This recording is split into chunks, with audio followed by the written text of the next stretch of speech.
Vous le savez, lundi dernier, Ernesto Valverde a été limogé pour le plus grand bonheur des supporters du Barça de son poste d'entraîneur. Et c'est Quique Setién qui reprendra les rênes de cette équipe et il va avoir beaucoup de boulot parce que c'est une équipe en crise, le Barça, avec des joueurs qui n'ont pas beaucoup travaillé ces 2 dernières années et qui se sont habitués à la médiocrité. Dans cette vidéo, nous allons voir les 5 raisons pour lesquelles Quique Setién est un bon entraîneur pour le Barça.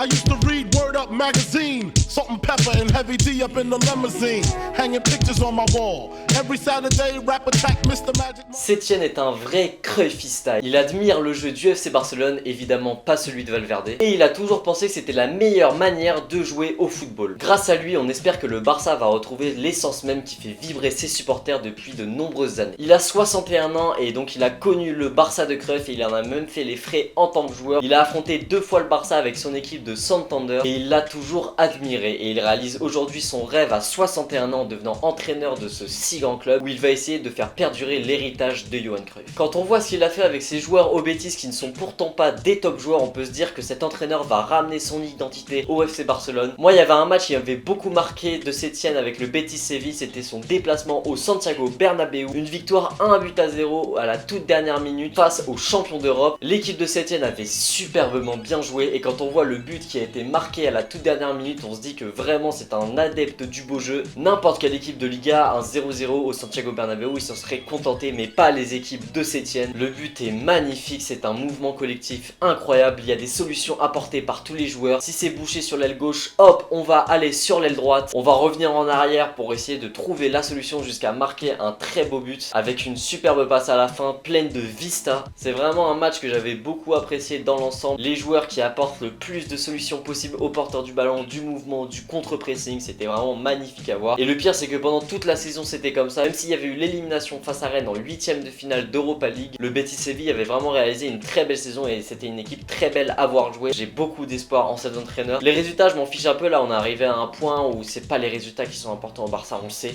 C'est le jeu et on va enfin peut-être le retrouver. Va quand même falloir se mouiller un peu la nuque dimanche avant le match face à Grenade. Ça fait 2 ans et demi qu'on s'est habitué à cette médiocrité dans tous les matchs. Donc va falloir se réhabituer, mais franchement ça fait hyper plaisir. Si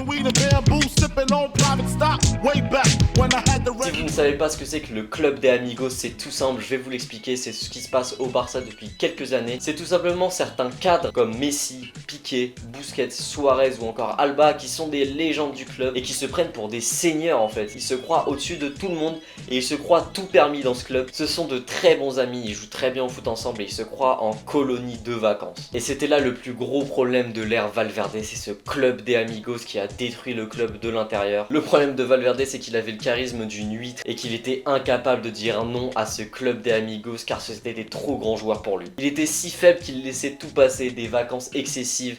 On l'a vu dans le documentaire Matchday quand Piqué dit qu'il avait demandé une sortie entre amis à Valverde qu'il a d'abord refusé et quand Piqué a forcé un petit peu, Valverde a fini par accepter et Piqué a fini sa phrase en disant que de toute façon, même s'il avait refusé, il serait sorti. C'est pas normal que ce genre de choses se passe dans un si grand club, mais ça s'est passé au Barça durant l'ère Valverde. Des entraînements à faible intensité et surtout très peu d'entraînements. On se rappelle qu'en conférence de presse avant un match face à Alaves, Valverde avait dit que les joueurs n'avaient eu que 2 entraînements dans la semaine, mais c'est un rythme d'équipe de district alors que c'est un club, un grand club. Sous Valverde, les joueurs se reposaient sur leur talent. Pour Messi, ça suffisait parce que son talent est inégalable et inexplicable, mais pour des joueurs comme Suarez, Alba, Busquets, ils ont besoin de travailler, ils ont besoin de travailler sur leur jeu, sur leur physique, sur leur technique. Avec l'arrivée de Setién et surtout de son adjoint Sarabia, c'est fini la rigolade. Sarabia, donc son adjoint, est très connu pour avoir un caractère plutôt fort. Il n'hésite pas à engueuler, voire insulter ses joueurs à l'entraînement s'ils font pas ce qu'il leur dit. Et Setién fait déjà beaucoup d'entraînements. Mardi, le jour de son arrivée, ils ont eu 2 entraînements, ce qui n'arrive normalement qu'en pré-saison au Barça. Ils ont eu un entraînement mercredi, et ils vont encore avoir un entraînement jeudi. Maintenant, c'est retour des entraînements tous les jours où les joueurs vont devoir se réhabituer, surtout que ça va être des entraînements très intenses, comme je l'ai déjà dit, grâce à l'adjoint de Setién, Sarabia.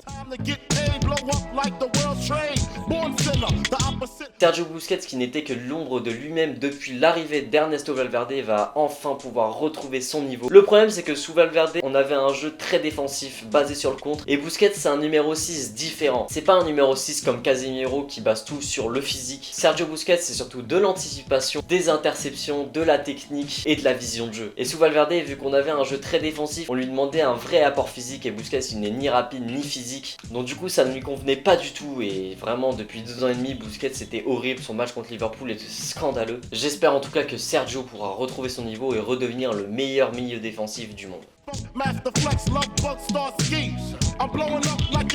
Sétienne adore les jeunes joueurs et il a l'air de beaucoup apprécier Riqui Puig. Il a jamais eu sa chance avec Valverde et Riqui Puig, même s'il avait fait une très bonne pré-saison, il nous avait vraiment impressionné et qu'en équipé il enchaîne les très bonnes performances. Valverde ne lui a jamais vraiment donné sa chance en équipa, même au match face à l'Inter de Milan où le Barça était déjà assuré d'être premier de son groupe, il l'avait sélectionné puis il l'avait mis en tribune, c'était un énorme manque de respect. Mais là Riqui Puig est déjà sélectionné pour le match de dimanche face à Granada. Avec la suspension de Frenkie de Jong et la blessure d'Arthur, ça aide, c'est sûr. Mais Valverde ne l'aurait jamais sélectionné. Il s'entraîne déjà avec l'équipe A, Riqui Puig, il n'est pas sélectionné avec l'équipe B, donc c'est quasiment sûr qu'il va être sélectionné pour le match de dimanche avec les grands. C'est un joueur que j'affectionne beaucoup, c'est le futur du Barça d'ailleurs. Je vous invite à aller voir ma vidéo sur Riqui Puig. C'est vraiment un joueur doté d'un énorme talent et typique du Barça. Avec la blessure de Luis Suarez qu'on ne verra malheureusement pas avant la fin de la saison, sauf si les fameux médecins magiciens du Barça font encore des miracles, c'est sûrement le moment pour Antoine Griezmann de briller. Il va pouvoir retrouver un poste dans l'axe. Sous Valverde, il jouait ailier gauche excentré à la ligne de touche, c'était n'importe quoi. Il pouvait rien faire, il a ni la vitesse ni la technique pour pouvoir déborder. Mais là, il va peut-être retrouver une place dans l'axe, je l'espère en tout cas. Sétienne va sûrement lui faire une pleine confiance à ce poste-là. Et c'est le moment pour le duo Messi-Griezmann de briller. On espère voir des combinaisons, ces deux joueurs avec un énorme QI football. On espère que Griezmann va briller, il aura plus d'excuses sous Sétienne. En espérant que Sétienne ait les cojones de dire à Bartomeu qu'on n'a pas besoin de recruter un numéro 9 cet hiver pour remplacer El Pistolet. J'espère que cette vidéo vous aura plu. J'espère aussi que vous aurez noté l'amélioration de la qualité. J'ai acheté un trépied pour pouvoir tourner debout. Je suis bien plus à l'aise quand je tourne debout. J'ai acheté des lumières, j'ai changé le décor. Là, je suis très motivé pour faire beaucoup de vidéos sur la chaîne. Alors abonnez-vous, partagez, likez. C'était Franek.